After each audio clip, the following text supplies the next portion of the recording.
Olá, seja bem-vindo. O convite você já sabe, já conhece. Vamos juntos conferir o que é notícia nesta quinta-feira no Brasil e no mundo? Os trabalhos de resgate e reconstrução da cidade de São Sebastião seguem em ritmo acelerado. O governo do estado e órgãos federais trabalham em conjunto para atender a população atingida pelas fortes chuvas. No litoral norte de São Paulo, voluntários se juntam aos profissionais de resgate para ajudar nos trabalhos de buscas por desaparecidos em meio aos escombros. Em Barra do Saí, é possível avistar os deslizamentos de terra nos morros por todos os lados. A ministra do Meio Ambiente, Marina Silva, visitou a cidade de São Sebastião. Os eventos extremos, eles vão continuar.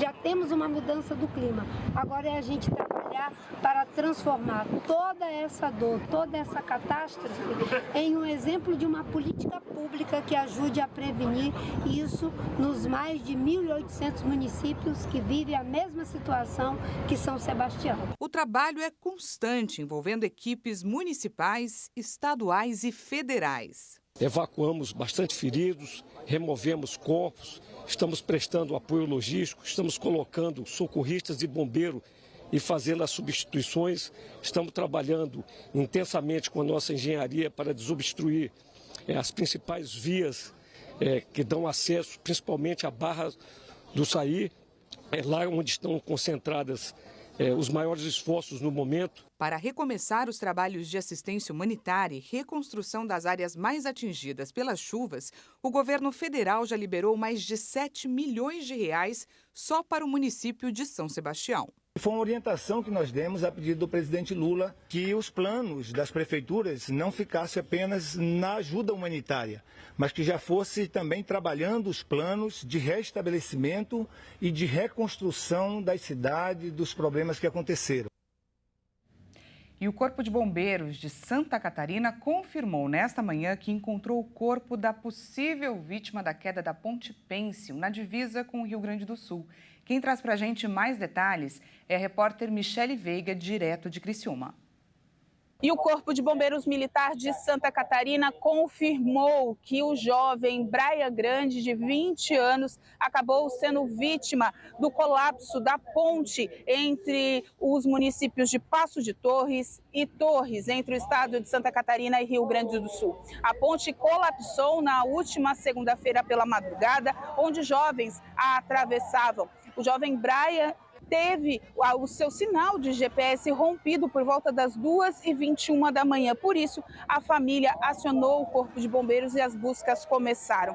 O corpo do rapaz foi encontrado no desemboque desse rio, do Rio Mampituba, ainda no município de Santa Catarina. O IML já fez o recolhimento do corpo do rapaz e a família já o identificou. E os mesmos agora procuram os responsáveis pelo colapso dessa ponte. De Santa Catarina, repórter Michele Veiga.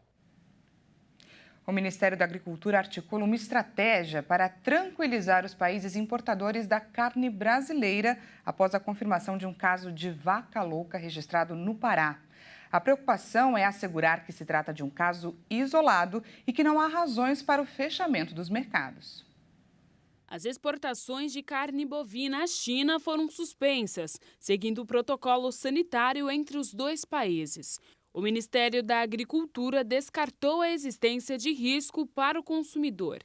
O Ministério também informou que a doença atingiu um animal macho de 9 anos, com idade considerada avançada para bovinos, em uma pequena propriedade em Marabá, no Pará.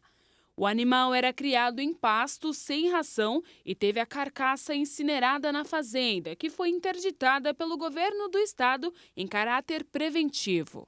Segundo a pasta, o caso foi comunicado à Organização Mundial da Saúde Animal e as amostras foram enviadas para o laboratório de referência da instituição no Canadá.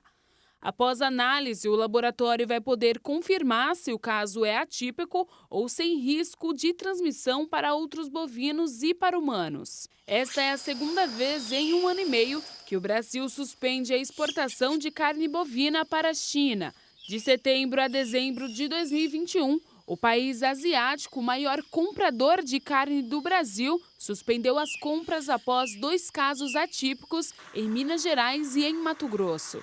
Até hoje, o Brasil não registrou casos clássicos de vaca louca provocada pela ingestão de carnes e pedaços de ossos contaminados. As proteínas modificadas consomem o cérebro do animal, tornando-o comparável a uma esponja. Além de bois e vacas, a doença acomete búfalos, ovelhas e cabras.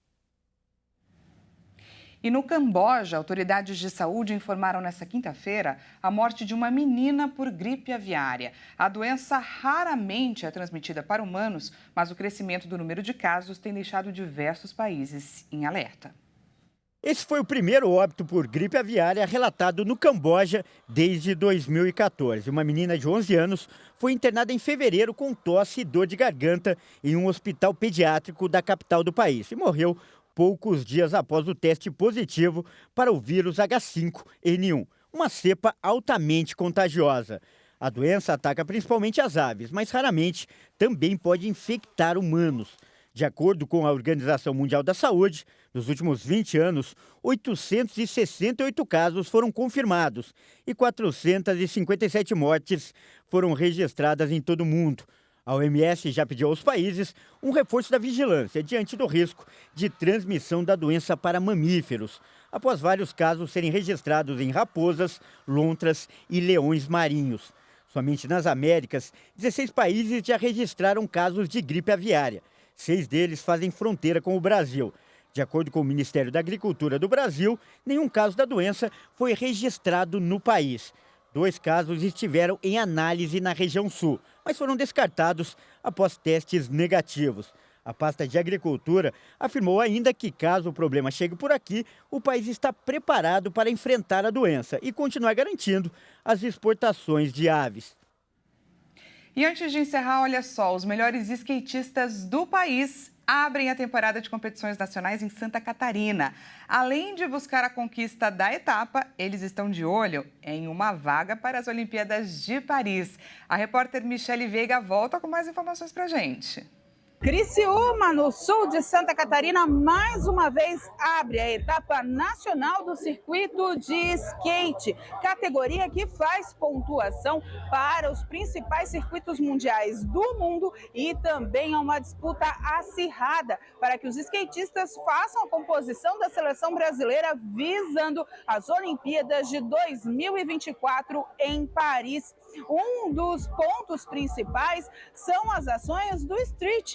Raíssa Leal esse ano não participa da competição, mas Lucas Rabelo, ele que já é o campeão aqui da pista de Criciúma, falou um pouquinho sobre o desafio de estar nessa pista novamente e de como também é importante integrar a seleção brasileira. Nada mais incrível que tu poder representar o teu país, tu poder estar lá mostrando o teu skate, de onde tu veio, poder mostrar pro mundo, para quem não conhece, que aqui também tem muito nível de skate e que, independente de quem for para as Olimpíadas, vai ser bem representado no nosso país, sabe? Essa semana, portanto, tem a categoria Street com obstáculos, a pista mais reta. Já na próxima semana tem a categoria Parque, onde o pessoal faz as competições e as manobras mais radicais. A etapa de Criciúma conta pontos para o Mundial da categoria e também para o Nacional, para a definição aí da equipe visando os Jogos Olímpicos. De Criciúma, Santa Catarina, para a Hit TV, repórter Michele Veiga. Essa edição fica por aqui. Muito obrigada pela sua companhia e até mais.